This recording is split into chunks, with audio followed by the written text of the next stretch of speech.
بسم اللہ الرحمن الرحیم۔ السلام علیکم۔ کہیں انکہی کے ساتھ وجیہ احمد صدیقی حاضر ہے۔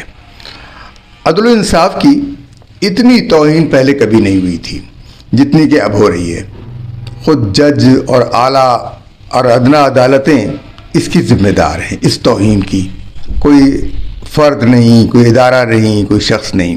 کھوکھے سے لے کر ٹرک تک کا سفر عدالت نے بڑی تیزی سے کیا ہے۔ فواد چودھری اور فیصل چودھری کی آڈیو لیکس نے رمضان میں کھلے ہوٹل پر سے پردہ ہٹا دیا ہے۔ یہ بڑی معمولی مثال ہے۔ یہ عدالتیں ہماری، یہ سب لوگ جانتے تھے، ہمت کسی کی نہیں پڑتی تھی، جرت کسی کی نہیں ہوتی تھی کہ وہ کہے کچھ، اور کہے تو توہین عدالت کا مرتکب قرار پائے۔ لیکن عدل اور انصاف کی اتنی بے توقیری کسی نے نہیں کی ہوگی جتنی بے توقیری انصاف کے ان رکھوالوں نے اور ان کے ایجنٹوں نے کی ہے۔ عدل کی توہین اس سے زیادہ کسی نے نہیں کی ہوگی۔ اب دنیا میں اور آخرت میں صرف ایک عدالت رہ گئی ہے کہ ہمیں اسی سے انصاف ملے گا، اور اس نے وعدہ کیا ہے انصاف کا۔ اس نے وعدہ کیا ہے کہ وہ انصاف دے گا۔ وہ ہے اللہ کی عدالت۔ پاکستان کا نظام عدل 1955 سے بالکل کرپٹ ہو گیا رہ گیا، اور اس کا پہلا شکار پارلیمنٹ تھی۔ انہوں نے سب سے پہلا شکار پارلیمنٹ کو کیا، ملک کے قانون ساز ادارے کو کیا، دستور ساز ادارے کو کیا۔ وہ دستور ساز ادارہ دستور بناتا تھا، اور یہ قانون کے رکھوالے اس دستور کی دھجیاں بکھیر دیتے تھے۔ یہ لوگ اس کی دھجیاں بکھیرتے تھے، دستور نہیں بننے دیا۔ اب بھی جب ہمارا دستور بنا، اس کے بعد سے بھی 2 مرتبہ انہوں نے دستور کی دھجیاں بکھیرنے والوں کو تحفظ دیا ہے۔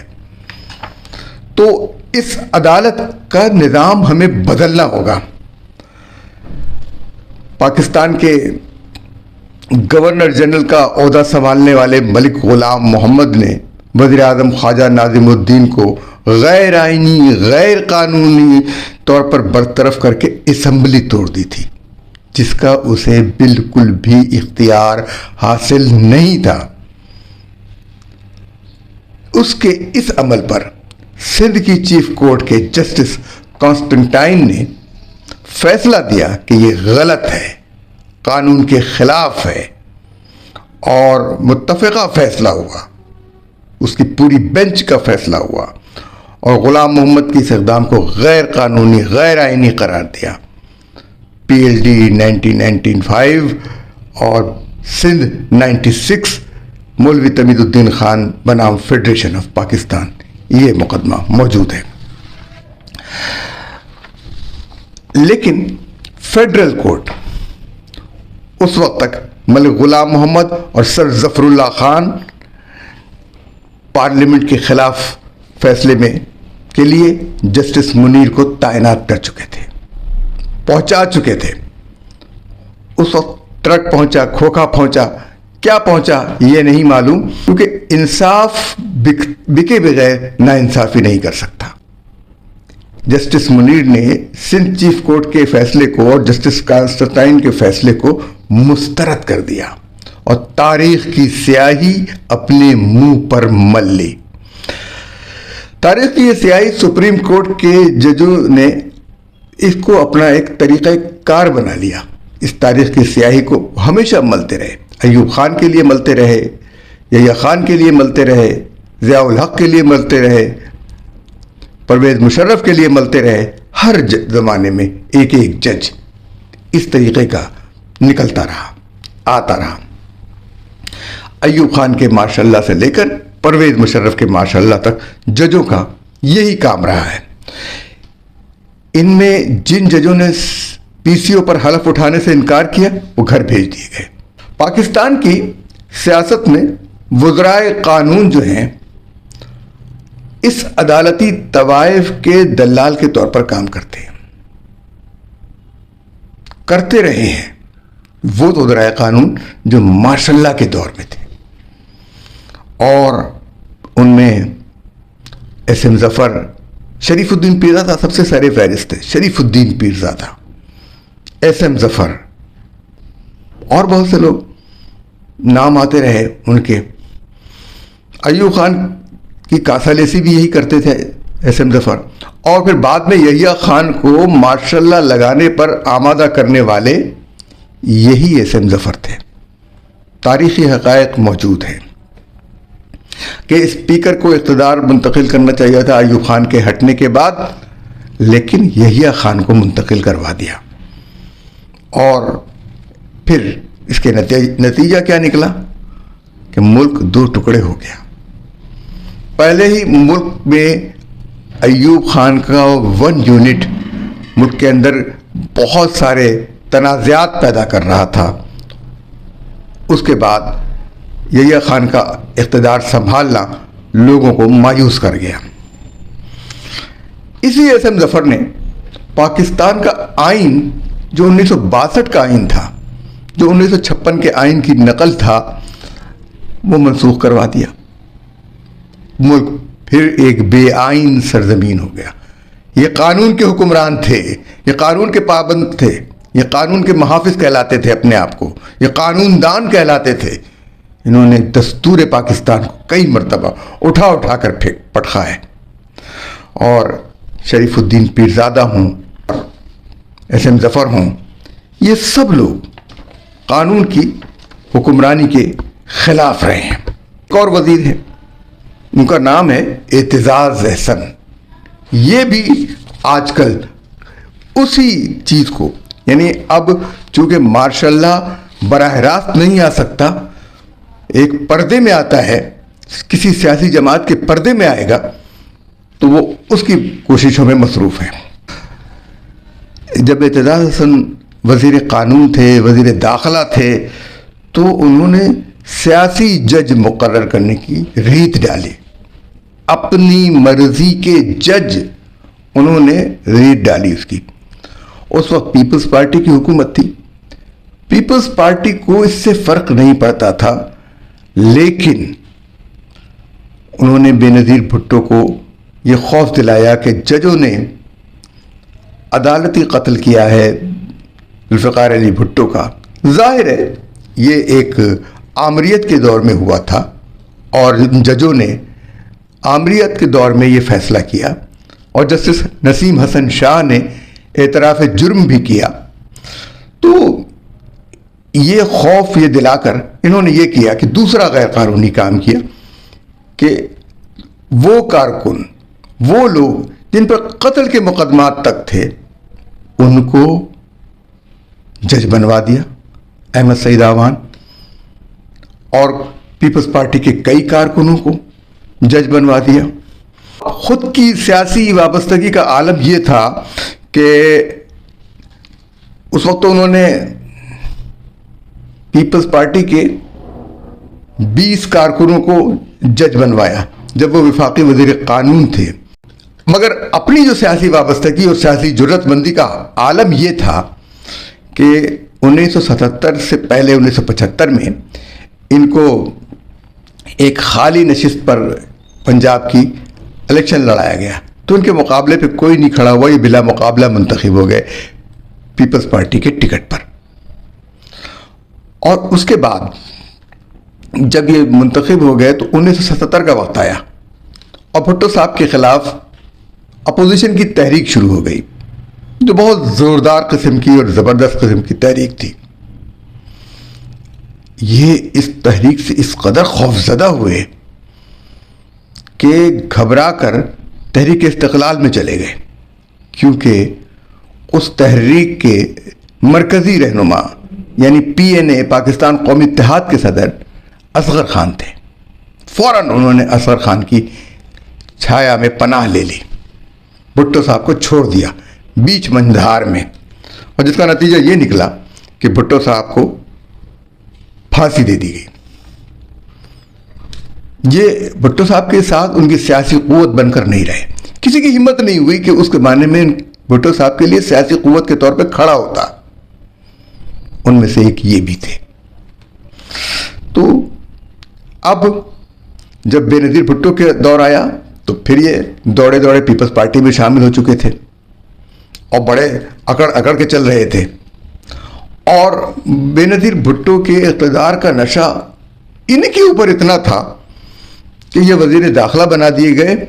تو ایک خوبصورت حسین برطانوی صحافی کرسٹینا لیم، جو اس وقت بہت ہی ینگ تھیں، ان کو جناب تقریباً ہراساں کرنے لگے، جنسی طور پر ہراساں کرنے لگے، اور ایک غلط معلومات ان کو دی، غلط خبر دی کہ فوج کے اندر بغاوت ہو گئی ہے اور وہ پکڑی گئی ہے بغاوت۔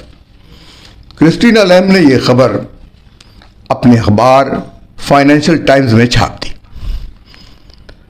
جنرل مرزا اسلم بیگ نے صحافیوں کو کہا کہ نوجوان وزیر نے سرمستی کے عالم میں ایسی کوئی خبر دے دی ہوگی۔ انہوں نے تو ان کے اوپر پردہ ڈالا، یعنی نوجوانی کے جوش میں انہوں نے یہ کچھ کہہ دیا ہوگا، یہ ان کے الفاظ تھے، لیکن یہ نشے کی حالت میں تھے۔ اور کرسٹینا لیم جو ہے اس کی سبکی ہوئی، اس نے اس بات کو دل پہ لے لیا اور پھر وہ اعتزاز احسن کی انویسٹیگیشن میں لگ گئی۔ میں یہ بات اس لیے کہہ رہا ہوں کہ ابھی حال ہی میں جب ایک ٹی وی چینل کو انٹرویو دیتے ہوئے اعتزاز احسن نے یہ کہا ہے کہ عمران خان کی جو ناجائز بچی والا کیس ہے وہ نہ لایا جائے، یہ بہت برا ہوگا اور یہ ایسا نہیں ہوگا۔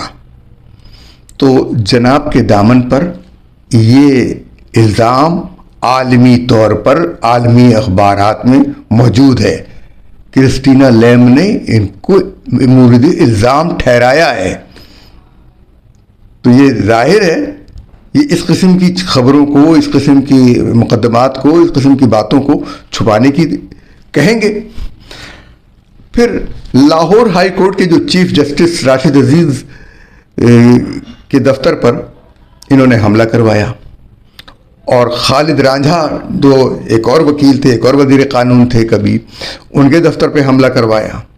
یہ جو فوج کے ساتھ اپنے آپ کو ملا کے قانون کی جو دھجیاں بکھیرتے ہیں، ان لوگوں میں شریف الدین پیرزادہ، ایس ایم ظفر، فواد چودھری اور اعتزاز احسن شامل ہیں۔ ٹرک مافیا والا معاملہ جو ہے عدالت اور انصاف کا، اس کا کون انتظام کرے گا؟ عدالتیں کب غیر سیاسی طور پر انصاف کریں گی؟ سیاست معاملات میں سیاسی مقدمات کو کب ریفیوز کریں گی کہ یہ ہمارا کام نہیں ہے، یہ پارلیمنٹ کا کام ہے؟ اور پارلیمنٹ کب خود جرت مند بن کر کھڑی ہوگی؟ کب اپنے پورے قد کے ساتھ کھڑی ہوگی پارلیمنٹ؟ سوال یہی ہے۔ میں نے کہا نا کہ یہ جو ٹیریان والا خوف ہے عمران خان کو، اور اعتزاز احسن کو بھی ٹیریان کا خوف ہے، تو کس بات کا خوف ہے؟ ایک اور جج تھے جو لاہور ہائی کورٹ کے چیف جسٹس تھے، ان کا نام بھی افتخار چودھری تھا، فواد چودھری کے چچا تھے۔ اعتزاز احسن ان کے مقدمات اور کلائنٹ گھیر کے لاتے تھے۔ یہ بہت پارسا بنتے ہیں۔ 2014 میں جب عمران خان منتخب جمہوری حکومت کے خلاف دھرنا دے کر بیٹھے تھے، اور جنرل فیض اور جنرل پاشا اور جنرل کتنے لوگوں کی مدد سے احتجاج کر رہے تھے، اس وقت اعتزاز احسن نے سینٹ اور قومی اسمبلی کے مشترکہ اجلاس میں نون لیگ کو مخاطب کرتے ہوئے کہا تھا، 2 بار پہلے آپ کا یہی انجام ہو چکا ہے جسے ہم روک کر بیٹھے ہیں۔ انہوں نے کہا کہ اگر میں اس وقت ایوان سے واک آؤٹ کر جاؤں تو تمام حزب اختلاف میرے ساتھ واک آؤٹ کرے گی اور دھرنے والے کامیاب ہو جائیں گے۔ گویا اس وقت بھی وہ در پردہ عمران خان کے لیے کام کر رہے تھے۔ پھر EOBI کا کیس ہے جس کے اندر انہوں نے ناجائز طور پر 5 کروڑ کی فیس لی ہے۔ 5 کروڑ کی فیس انہوں نے وصول کی ہے. یہ مقدمہ سپریم کورٹ میں زیر التوا ہے. جناب بندیال صاحب، آپ کیا یہ مقدمہ سننا پسند کریں گے؟ کیا آپ کے اندر اتنی جرت اور ہمت اور حوصلہ اور کرج ہے کہ آپ یہ مقدمہ EOBI والا سنیں گے؟ ملک میں قانون کی حکمرانی کے لیے ضروری ہے کہ ججوں کو بھی قانون کا پابند کیا جائے، وہ بھی قانون کے تحت فیصلے کریں، اپنی مرضی، اپنی خواہش اور ٹرکوں کے بل پر فیصلے نہ کریں. ایک اور درخواست ہے جو ہم دیکھتے آ رہے ہیں. ہمارے یہاں حلف ہوتا ہے، ایک آدمی کھڑا ہو جاتا ہے، دوسرا آدمی کھڑا ہو جاتا ہے، ایک کاغذ پر وہ حلف لیتا ہے اور صرف الفاظ دہرا دیتا ہے. خدا کو حاضر و ناظر جان کر مجھے لگتا یہ ہے کہ ان الفاظ میں کوئی دم، کوئی جان نہیں ہوتا، نہ حقیقت ہوتی ہے. اور حلف اٹھانے کے بعد چاہے وہ صدر مملکت ہو، چاہے وہ وزیر اعظم ہو، چاہے وہ چیف جسٹس ہو، چاہے وہ آرمی چیف ہو، اس کا کوئی پاس نہیں رکھتا. اس لیے کہ دنیا کے تمام ترقی یافتہ ممالک اپنی اپنی مقدس کتابوں پر حلف اٹھاتے ہیں. بھارتی وزیر اعظم نریندر مودی نے بھی گیتا پر حلف اٹھایا. جو بائیڈن نے بھی کئی سو سال پرانی 15ویں صدی کی بائبل پر حلف اٹھایا. اور ان کی نائب صدر نے 2 بائبل پر حلف اٹھایا کہ ان کے عقائد کے بارے میں ان کو نہیں پتا کہ وہ اس بائبل کو مانتی ہیں کہ اس بائبل کو مانتی ہیں. لیکن قرآن حکیم تو دنیا میں ایک ہی ہے. تو تمام مسلمان حکمران، تمام مسلمان لوگ اگر پاکستان میں قرآن حکیم پر حلف اٹھائیں تو کیا حرج ہے؟ اور جو دیگر لوگ ہیں، جو دیگر مذاہب کے لوگ ہیں، وہ اپنے اپنے مذاہب کی مقدس کتاب پر حلف اٹھائیں تو کیا حرج ہے؟ اس لیے پابند کیا جائے کہ وہ عہدے جو بڑے عہدے ہیں اور مسلمانوں کے پاس ہیں، کیونکہ پاکستان تو اسلامی جمہوریہ ہے نا، پاکستان کے نام کے ساتھ اسلامی جمہوریہ لگا ہوا ہے، تو قرآن حکیم پر حلف اٹھانے سے کیوں گھبراتے ہیں؟ ہم چاہتے ہیں کہ قرآن حکیم پر وہ حلف اٹھائیں اور اگر اس کی خلاف ورزی کریں تو انہیں قرآن حکیم کی مار پڑے. اور اب بھی مار پڑے گی، کیونکہ اس میں وہ کہتے ہیں کہ میں اللہ کو حاضر و ناظر جان کر یہ حلف اٹھا رہا ہوں. یہ سمجھتے ہیں کہ شاید قرآن حکیم پر ہاتھ نہ رکھنے سے وہ بچ جائیں گے، لیکن نہیں، بچیں گے نہیں. اگر وہ قرآن حکیم پر ہاتھ رکھیں گے تو شاید ان کے دل و دماغ میں کچھ نہ کچھ احترام رہے، کوئی خوف رہے اللہ کا. یہ نہ ہو کہ انہیں شوق رہے ٹرکوں کا، کھوکھوں کا اور دیگر رقوم کا، پلاٹوں کا، الاٹوں کا اور مراعات کا. اجازت دیجیے. اللہ حافظ.